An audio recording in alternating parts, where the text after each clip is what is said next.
Olá, amigo mecânico.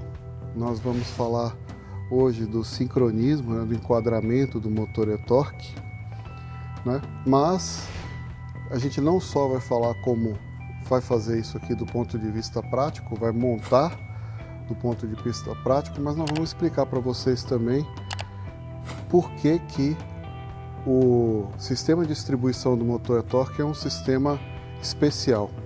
E ele é especial porque ele usa esse componente aqui, ó. O nome desse componente é variador de fase. Quando, em qualquer motor, a cada 2 voltas que o virabrequim dá, o eixo comando dá 1 volta. Tá? Então, o variador de fase, ele serve para fazer o quê? Se você precisa adiantar a fase do eixo comando em relação à fase do virabrequim, você pode adiantar. Se você quer atrasar, você pode atrasar. E esse variador de fase, que chama variador de fase contínuo, porque ele pode fazer isso continuamente, ele não vai direto para o batente de um lado ou direto para o batente do outro. Ele faz isso continuamente. Ele tem uma precisão de aproximadamente meio grau aqui. Meio grau de virabrequim. Ele tem uma amplitude de movimento de 60 graus do virabrequim, ou seja, aqui em cima ele varia 30, como lá embaixo é o dobro, e isso aqui é o que conta para a fase do motor, então ele consegue variar para frente ou para trás 60 graus. Quando a gente fizer a montagem, na posição inicial ele vai começar adiantado 10 graus, porque ele está preso sem pressão de óleo nele, ele está parado no batente dele. Como ele está parado no batente, que tem uma mola que força ele para o batente, no que a gente montar ele aqui, ele vai estar adiantado 10 graus. E aí ele pode atrasar em relação a esse ponto aqui, os 10 que ele está adiantado e mais 50. E para que serve isso? Isso serve para várias coisas. Por exemplo, se você quer melhorar a performance do motor, quando você está em alta rotação, você atrasa o fechamento das válvulas, porque isso vai melhorar o rendimento volumétrico e aumentar a potência. Quando você quer melhorar o torque do motor, você adianta as válvulas um pouco. Só que esse tipo de variação é pequena. Um variador de fase de 10 graus, 15 graus, como eram os antigos, faria isso. Esse aqui é de 60. E para que isso tudo? Para poder conseguir rodar não só no ciclo Otto, que é o base desse motor aqui, mas também no ciclo que a gente chama de Miller-Atkinson, né? Porque na verdade é uma mistura do ciclo Miller com o ciclo Atkinson. E eu vou explicar para vocês aqui como é que a gente faz isso. Isso que a gente está vendo aqui é um diagrama mostrando a abertura das válvulas, o escape é vermelhinha e a azul a de aspiração, quando o motor está rodando. Quando o motor está rodando, o pistão fica variando entre ponto morto superior e ponto morto inferior. Quando o pistão está em cima, ponto morto superior. Quando o pistão está embaixo, ponto morto inferior. Então, aqui, quando você está nesse ponto, né, você está terminando a combustão. Então, você tem a mistura queimando e a válvula de escape, ela abre um pouquinho antes do ponto morto inferior. Abre um pouquinho antes do ponto morto inferior. Então ela abre, alivia a pressão dentro da câmara. E aí, quando ela sobe do ponto morto, o pistão sobe do ponto morto inferior para o ponto morto superior, ele empurra os gases de descarga para fora do motor pela válvula de descarga. A válvula de descarga ela fica um pouquinho mais de tempo aberta do que o ponto morto superior, porque os gases estão em alta velocidade. Então, a gente aproveita essa velocidade dos gases de descarga para poder limpar mais um pouquinho a câmara de combustão, mesmo com o pistão lá em cima e começando a descer. Abre a válvula de descarga perto do ponto morto inferior, fecha perto do ponto morto superior. E aí, jogou o gás de descarga para fora. Agora a gente vai aspirar a mistura de ar e gasolina nova. Então a válvula de aspiração ela abre um pouco antes do ponto morto superior e aí o pistão vai descendo do ponto morto superior para o ponto morto inferior e ele vai puxando a mistura de ar e gasolina ou ar e álcool para dentro. do motor. E aí ele fica um pouco mais de tempo também do que o ponto morto inferior. Quando o pistão está lá embaixo e ele começa a subir, eu estou fechando a válvula de aspiração. Por quê? Mesma razão. Os gases eles estão entrando aqui com uma certa velocidade, então eles querem continuar entrando. E ele não freia de uma vez. Então eu aproveito essa energia deles querendo entrar na câmara de combustão, a inércia deles, para poder fazer com que entre um pouquinho mais de gás aqui e eu ganhe rendimento no motor. Esse é o ciclo Otto, tá? Abriu a descarga aqui, fechou aqui, abriu a aspiração aqui, fechou aqui. Os 4 tempos do ciclo, né? Que é expansão, que é a queima, aí vem a descarga, aí depois vem a aspiração, depois vem a compressão, que ele comprime os gases com a mistura nova, e a expansão de novo, onde tem a queima dos gases e empurra o pistão para baixo. Tá? Esse é o ciclo Otto, esse é o que os motores normalmente trabalham. E o nosso motor também trabalha assim quando está em condições de alta carga, ou seja, quando você está pisando muito no acelerador. Ele quer retirar o máximo de potência, o máximo de rendimento, então ele vem trabalhar nesse tipo de ciclo aqui, que é o ciclo Otto normal. A diferença de posição, de altura, entre o ponto morto superior e o ponto morto inferior é o curso do pistão, que é esse curso aqui, ó. Tá? E o que é o ciclo Miller e o ciclo Atkinson?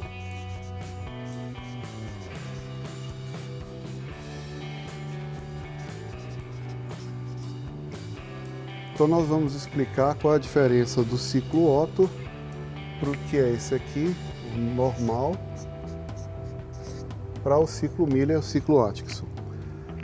Esse é o curso de expansão do motor, ou seja, quando o motor queima, ele vai do ponto morto superior ao ponto morto inferior, tá? Se eu conseguir de alguma maneira, via válvula ou via virabrequim, de alguma maneira qualquer, tá? Porque isso aqui é uma coisa teórica, comprimir, certo?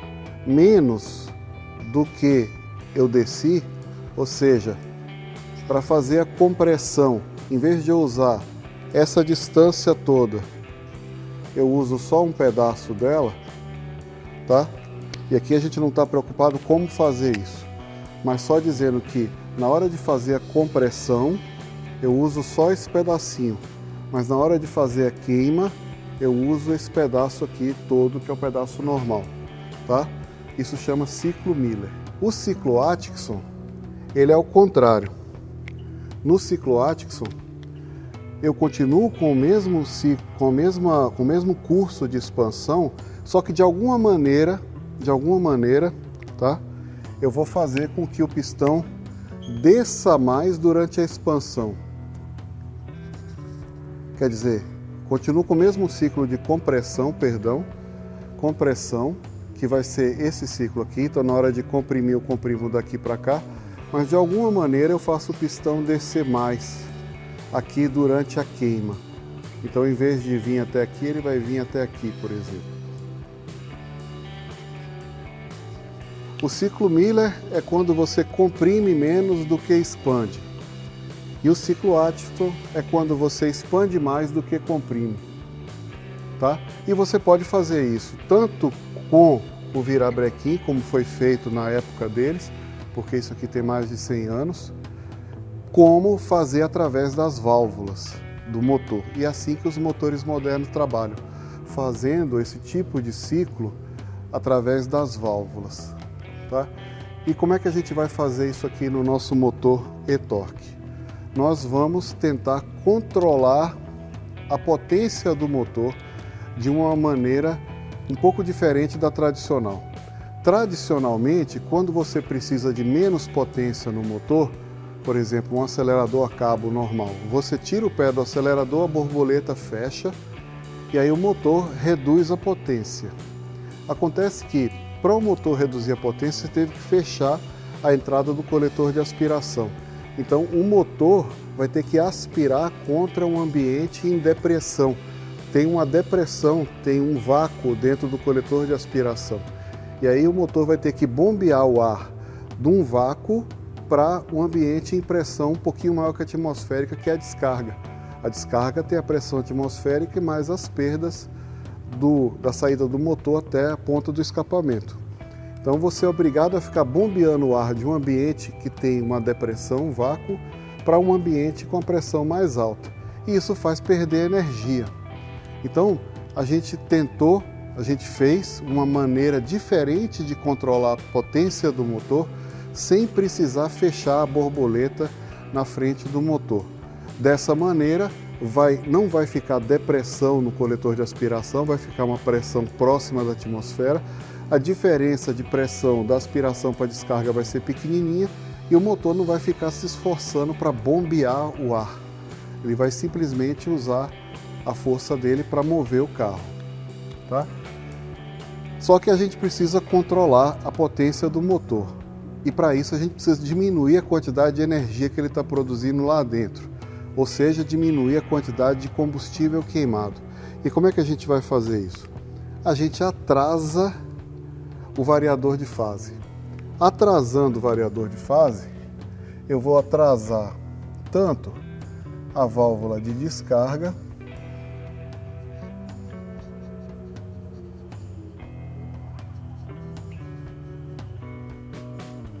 quanto eu vou atrasar também a válvula de aspiração.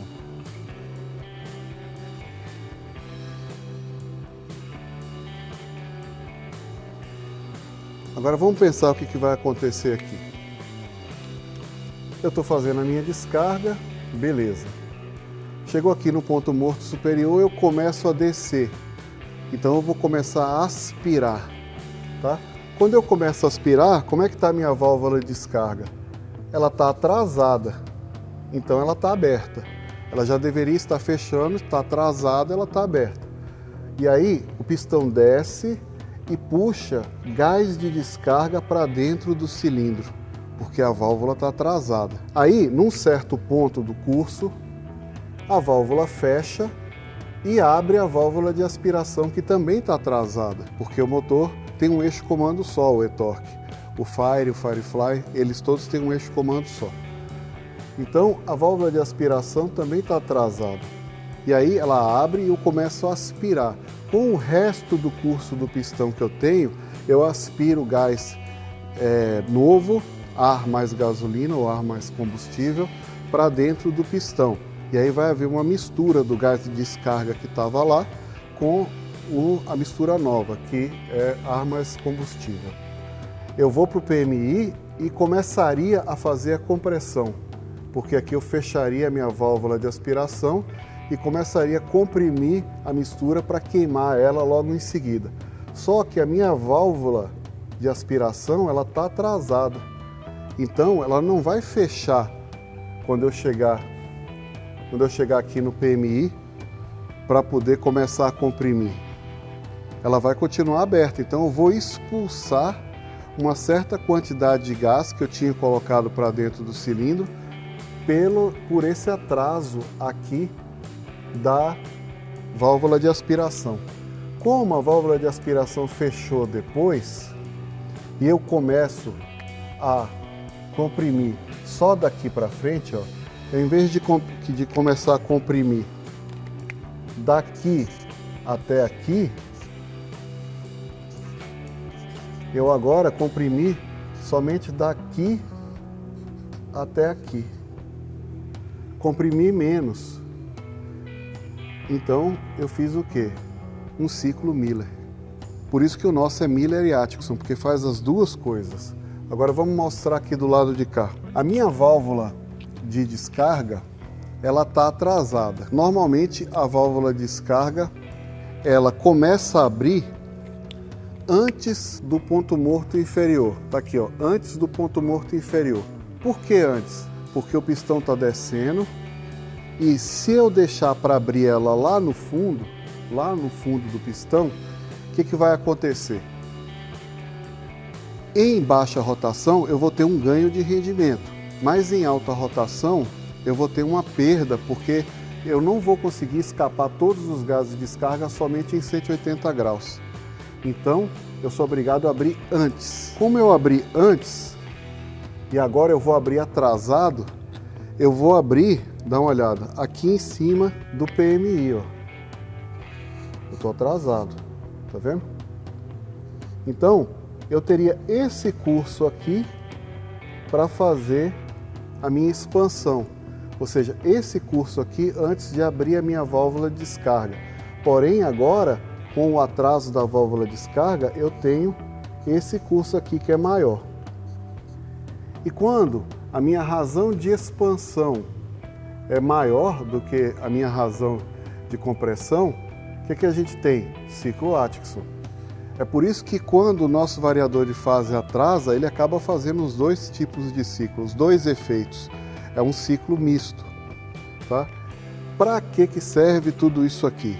Para aquilo que eu expliquei para você da desaceleração do carro, ou seja, quando você quer controlar a potência do carro.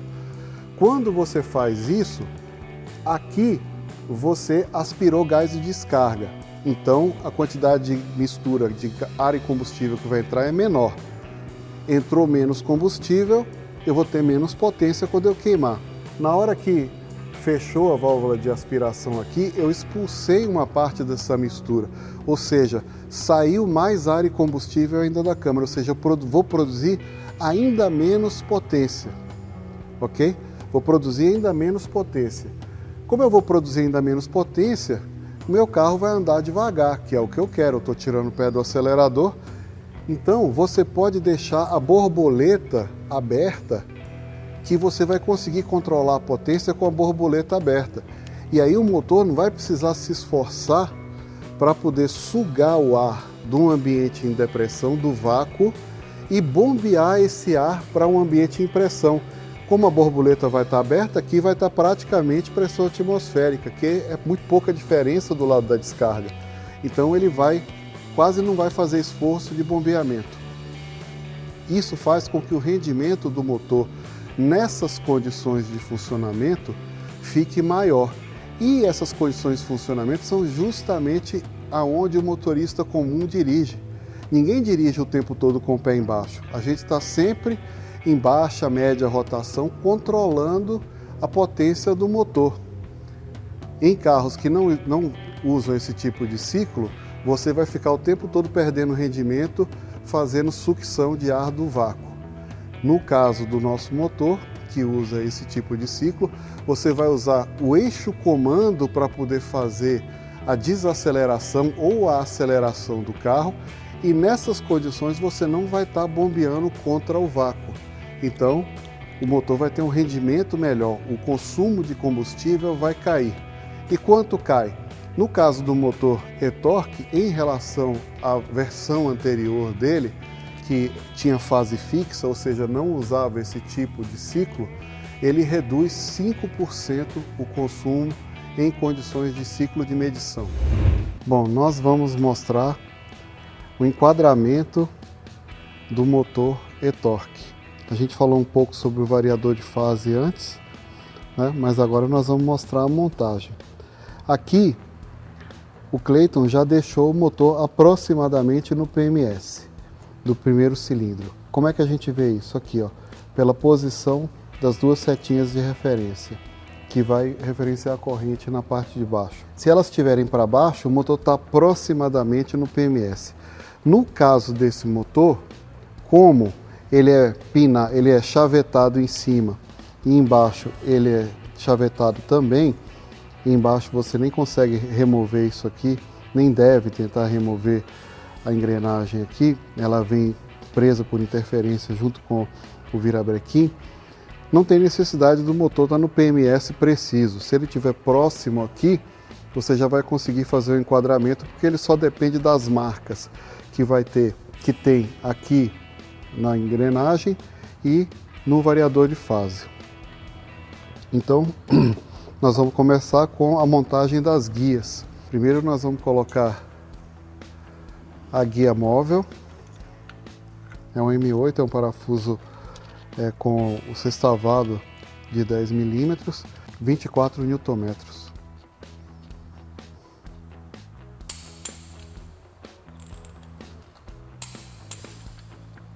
Então nós vamos continuar fazendo enquadramento do motor e-torque.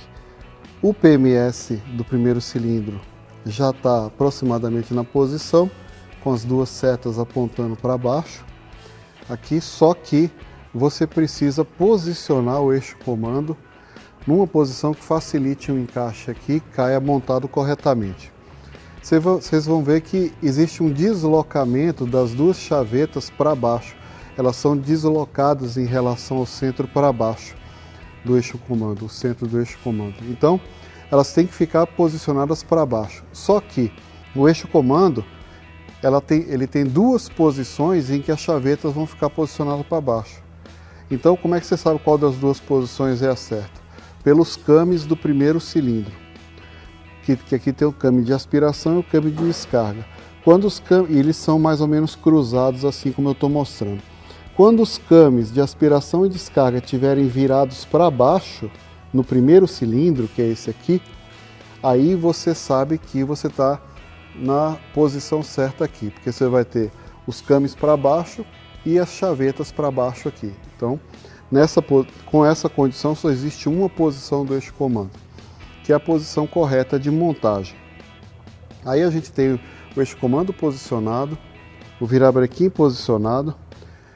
Repito, não precisa ser um posicionamento preciso, porque a gente tem chaveta aqui e chaveta aqui, então, e chaveta no variador de fase também. Então, o enquadramento preciso já está pré-determinado no motor. A gente só precisa encaixar tudo na posição certa aqui para o motor estar enquadrado.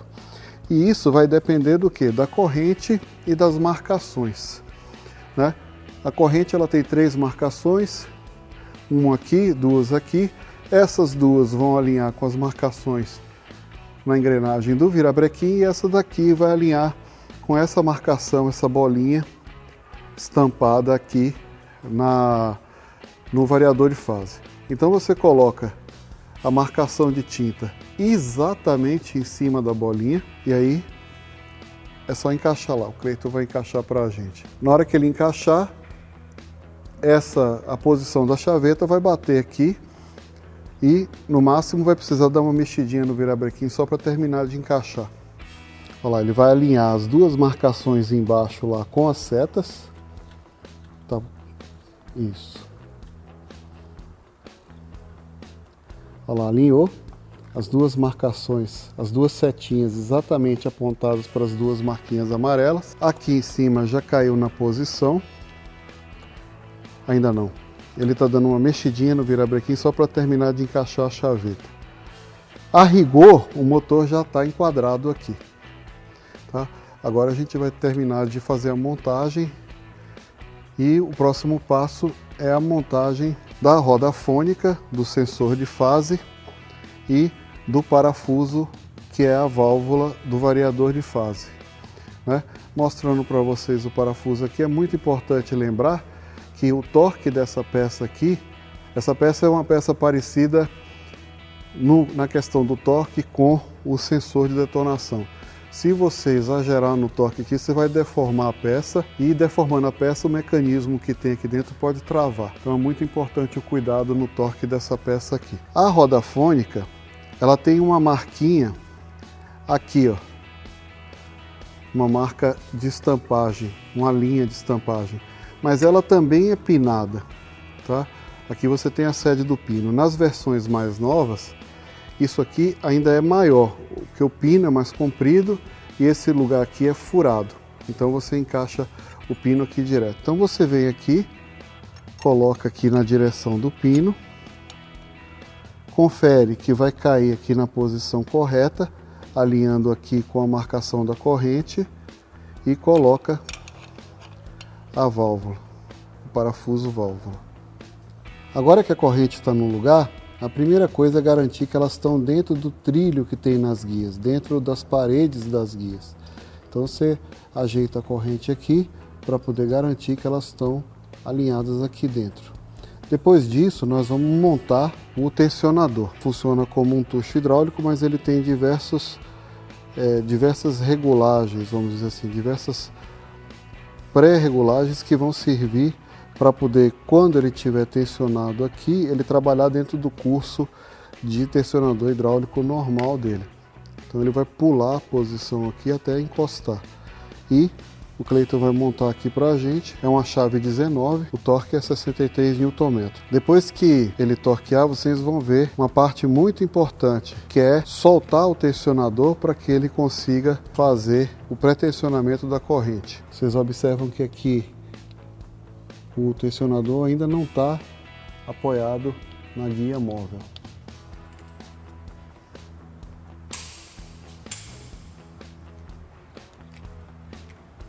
Agora o Cleiton vai fazer o procedimento e ele soltou a regulagem interna do tensionador, deixando a corrente já pré-tensionada. Vocês observam que agora o tensionador está tensionando a corrente aqui. Agora ele vai montar a bomba de óleo. A bomba de óleo tem vários parafusos de 10 milímetros, de chave hexagonal de 10 milímetros, e o parafuso central é um parafuso mais comprido que tem um O-ring nele. Também tem dois parafusos Torx, um 30 e um 27. O de 27 é um parafuso especial, que é esse aqui. Esse aqui é o parafuso do O-ring, é importante mostrar. Ele é um pouco mais comprido e tem esse O-ring de vedação.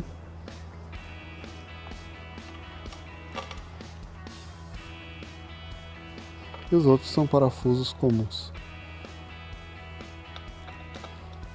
Na hora de montar isso, a gente também tem que ter cuidado com o retentor, na hora de colocar o retentor na ponta do virabrequim. Esses parafusos têm uma sequência de aperto, é uma sequência de dentro para fora. Continuando a montagem, os parafusos estão todos posicionados, é tudo chave 10 milímetros e todos eles são torque de 12 Nm.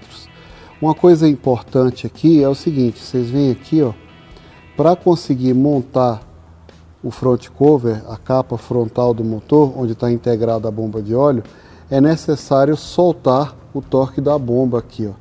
É necessário soltar um pouquinho a bomba e, consequentemente, o alternador aqui em cima para dar espaço para passar a ponta do front cover aqui embaixo na hora da montagem. Agora, o Cleiton vai torquear os parafusos e eles têm uma ordem cruzada de dentro para fora. E ele vai mostrar para vocês a ordem de aperto e depois o torqueamento.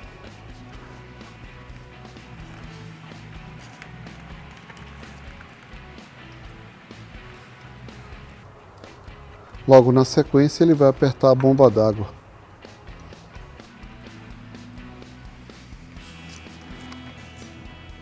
Os parafusos Torx também têm um torque de 12 Nm.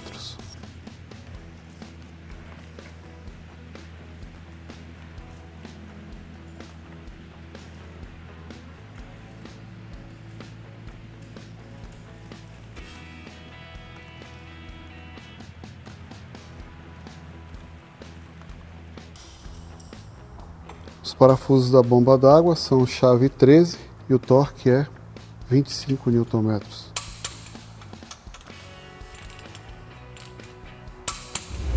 Agora já está torqueado o front cover, a cobertura frontal do motor.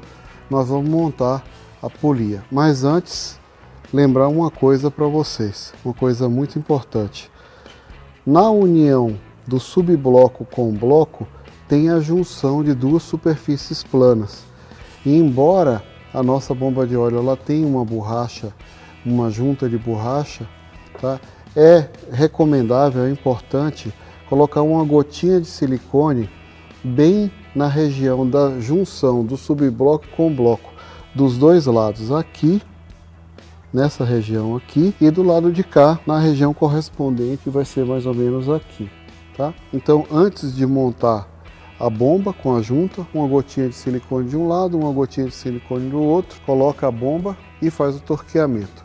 Agora o Cleiton vai mostrar a utilização do dispositivo para colocação da polia. A polia não tem referência, ela pode entrar em qualquer posição. É um dispositivo que serve para, usando o parafuso, usando a rosca que existe no virabrequim, tensionar a polia para dentro, prensar a polia para dentro.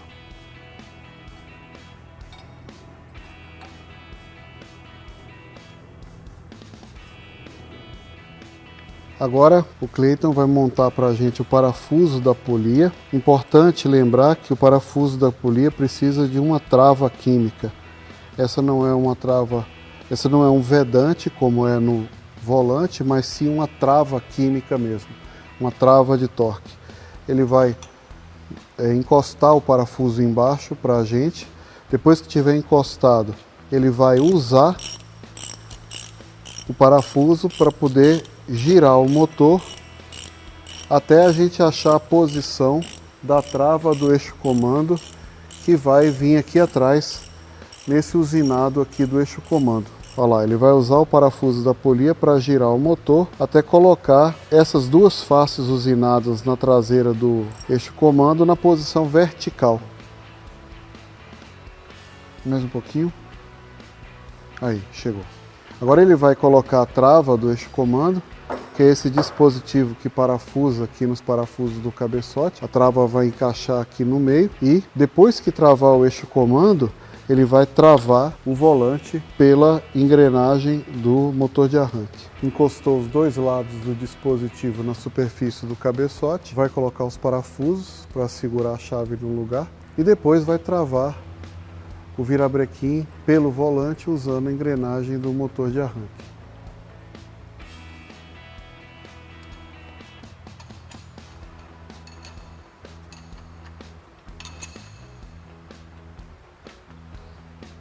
Agora sim, vai torquear primeiro a polia, que é um sextavado de 15 milímetros, e o torque 40, mais o ângulo de 55 graus.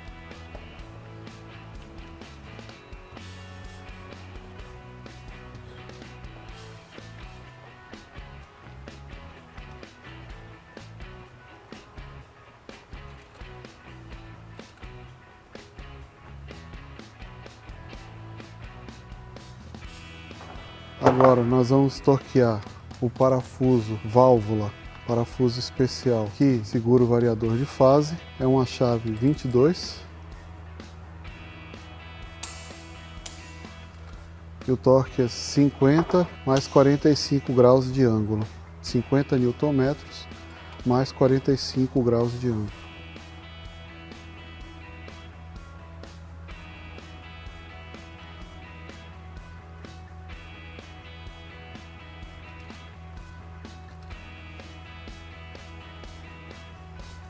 Agora nós vamos continuar a montagem. A primeira coisa vai ser colocar as duas tampas do parafuso das guias. As tampas têm uma chave Allen 10 e o torque é 25 Nm. Mas depois nós temos uma curiosidade importante, uma curiosidade legal para vocês. Quando a gente montou, a marca estampada do variador de fase estava exatamente em cima do elo marcado de amarelo da corrente. Com a necessidade de fazer o aperto, fazer a trava aqui, ele saiu de posição. Mas se você girar o motor 56 voltas, ele vai bater exatamente na mesma posição aqui, ou seja, de 56 em 56 voltas a corrente cai na posição de fasagem.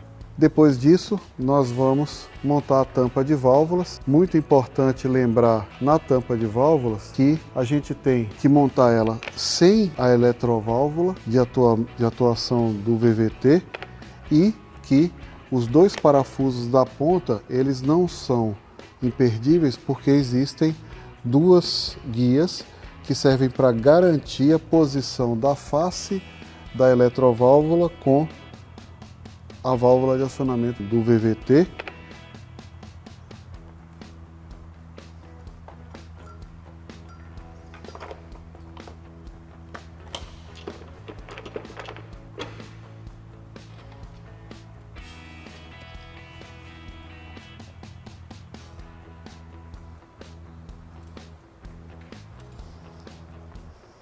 Os parafusos da tampa são todos de 8 milímetros e o torque 12 Nm cada um. Então, boca de chave de 8 milímetros, sextavado e 12 Nm.